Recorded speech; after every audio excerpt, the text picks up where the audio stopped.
Okay, we're ready. I have my glasses, I have my drink, I have my notes. I wrote my notes both on my notebook and my laptop because I did not there's a lot to talk about. Even I'm surprised by the amount of stuff I wrote down, but I'm gonna try to make this not too long because I want to get to the point. No talking around things. There's no getting straight to the point. It's like people have had enough. I've had enough.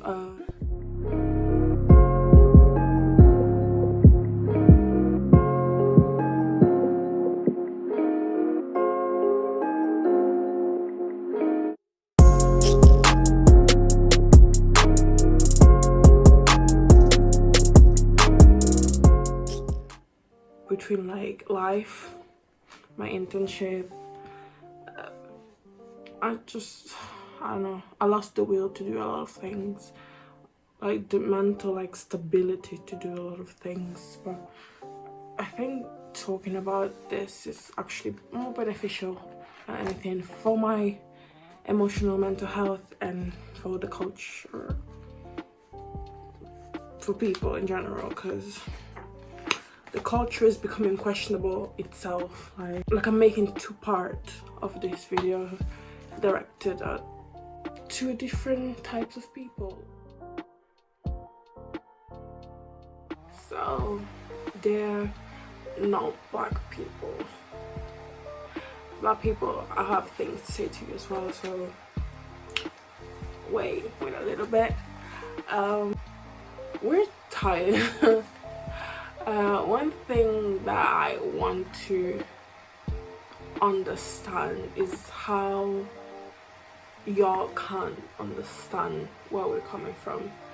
How do you have a rebuttal for people saying stop killing us? Just treat us with respect. Just treat us like normal people. Like, stop discriminating against us. Stop killing us. How do you have a rebuttal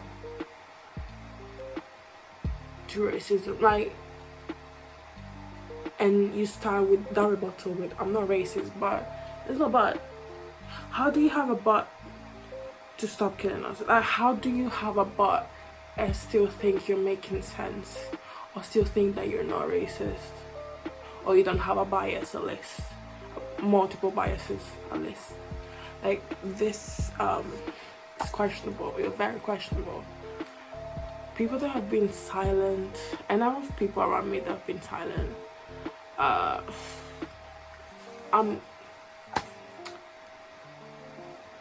We're not going back to Kiki after this. Like, next time we see each other, I'm not gonna Kiki with you. Like, it's hard to cut off people in your life, but when it comes to this topic, something that's very personal to me, it's hard to not just cut you out. Like, it's so, but best believe we're not messaging each other. We're not like, just talk to me when it's time for us to do an assignment. Just talk to me when it's a fellow friend's birthday and we're organizing something. Do not ask me how I am. Do not ask me if I want to hang out with you. Do not ask me if we want to go to dinner together or if we want to have a picnic.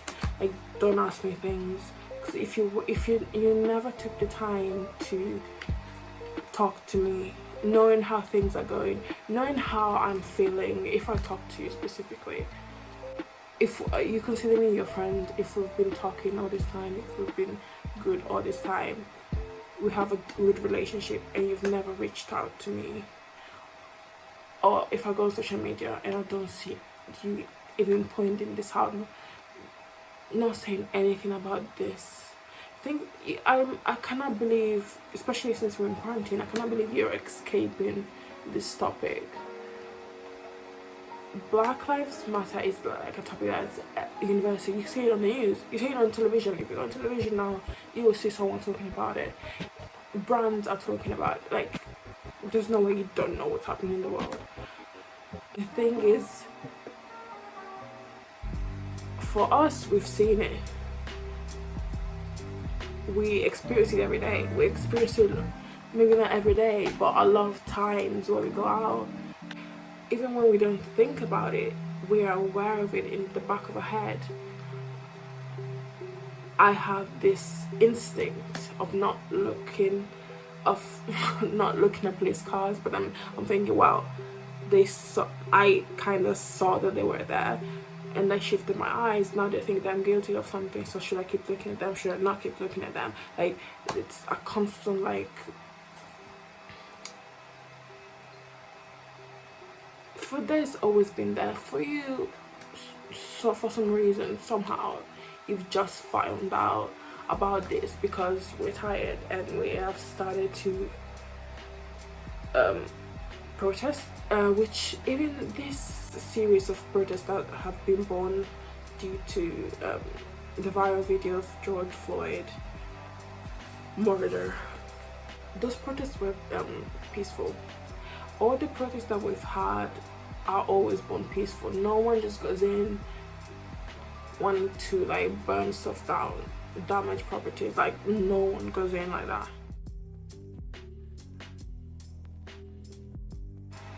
We've seen countless videos of police being the one to instigate violence, to run over people, to burn things down. You can read about it. It was not the protesters in general that started that. But even if we were, you know what, like, people are tired. You didn't want to listen to the peaceful protests. Now people are not being peaceful anymore. That's a very long premise, and an introduction as well to what I want to address. So, another thing I wanted to talk about is the sudden increment of brands like celebrities and influencers coming out of nowhere with a lot of black posts and topics and statements and like campaigns, and I'm like, why now? Like, now we're making a profit out of this hurt that we're feeling, and it's not sitting too well with me, to be honest. And this does not include all brands, no influencers, no celebrities. This is including those ones that suddenly realize we're here. If you are the kind of brand when, if you go back on the past post, there's either none to very little of non-white representation. How come suddenly you find so many black models, products catered to black people, when all these decades you didn't see the need to? And it's like, at first I was like, okay, they're standing toward us, but then I'm thinking like, how come none of you did that before? Because some of them have been very quick to finding posts, and I'm like, so you did have those campaigns, these pictures of models, these products in your arsenal, and you've never posted them up until now? Like, you've never really felt the need to use them up until now? Like, people are finding this time to be very profitable. We've seen this with like the LGBT, like the Pride month and weeks, where brands suddenly, everything is Pride. 1 month out of the year or 1 week out of the year, it's all about Pride. The other 11 months, who cares? It just needs to be a constant like talk. There needs to be a constant awareness this does not end in a few weeks, in a few years, in a few months. This ends never. There always needs to be this accountability. This doesn't end. We're very lucky that there's a lot of non-white people, very talented non-white people, that have took it upon themselves to release products catered to us, catered to people like them, catered to people that are different, products and services like shows and things for us, because clearly like no one cared before. No one cared to hire diverse groups of people in their teams, because if you did, so my accent just came out, because if you did, sorry, okay, let me be serious, because if you did, you would not have to then apologize for making a mistake that was very much preventable. If you had any common sense, you just needed common sense or diversity in your team, someone that you could go to be like, so is this correct? If it's not, why is not correct? We've seen in the past like so many like the challenges, brands were challenged to show the amount of black people in their workplace, organization, like in general, and we've seen the numbers, or we've seen the lack of willingness to put out numbers, which to be honest spoke volumes. Like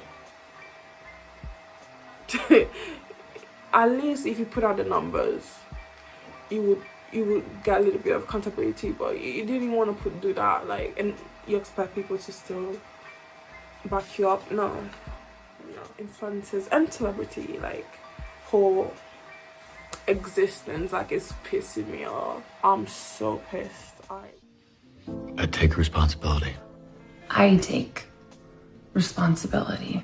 There's really no point to y'all, like, y'all useless. The amount of fake, like, manufactured post photo shoots at protests, or fake protests. What? Like, the amount of fake manufactured posts in support of the BLM movement that I've seen, y'all just useless. Like, y'all just serve nothing. I really hope soon people will realize there's really no point in idolizing, like, fellow people, human beings, especially for doing the bare minimum, but for doing nothing actually. But like, I understand liking someone and loving someone's art or products that they put out, but you need to chill. Like, your faves makes me sick. Your fave aren't perfect. Your favorite might be even racist or homophobic, and you need to stop idolizing them and also holding them accountable for when they show their true colors. But yeah, most of us, like, stop putting them on a pedestal, because these are people. They're not perfect, and when they start, like, that you want to cry, or you want to defend them. There are celebrities that I admire, but I don't know them personally. I know what they put out, and I love what they put out, but I need to also remember that, again, I don't know them, and when they I have to, like, take a step back and reconsider things. It can't just, like, ride for someone. Like, how can you be ride or die for someone you don't know? You don't know them. How can you die for them? I'm not dying for anyone that I don't know. Anyways, equity is what we want. We, like, no one is asking to be in a position superior, because that's what certain people wanted. That's not just equity. Like, literally, just don't kill us. I really want to emphasize this is not a specifically American problem. This is a very universal problem. This police brutality and institutional racism, like systemic racism, this is an issue that it's present universally, even in Africa. The UK is very racist, Italy is very racist, America is racist, South Africa is racist. Let's stop playing games. There's many issues in this world, and has humanity not been us realizing what the problems are and facing them and trying to resolve them? Because society in 2020, it's quite a bit better than society was in the 1800s. We are developing. We have not reached the best point. I guess we have reached the best point yet. This is not the best point overall in the history of humanity, in the history and in the future of humanity. It's not the best point. We're still developing. Because you, as a white or privileged person in society, just because you don't see the problem, you can't then say, oh well, I don't have a problem, you shouldn't have it either. Why? Just take a step back and look and listen. Just listen to what people are saying. You just need to listen. Hold yourself accountable and educate or talk. Just talk to people around you. That's literally all we can do. Yeah. I guess that ends my part 1. Address to specifically non-black people, and we're gonna begin part 2. So if you're interested in that, you can click on the video, which I will link. So stay tuned, or if you don't, thanks for staying for so long. And bye.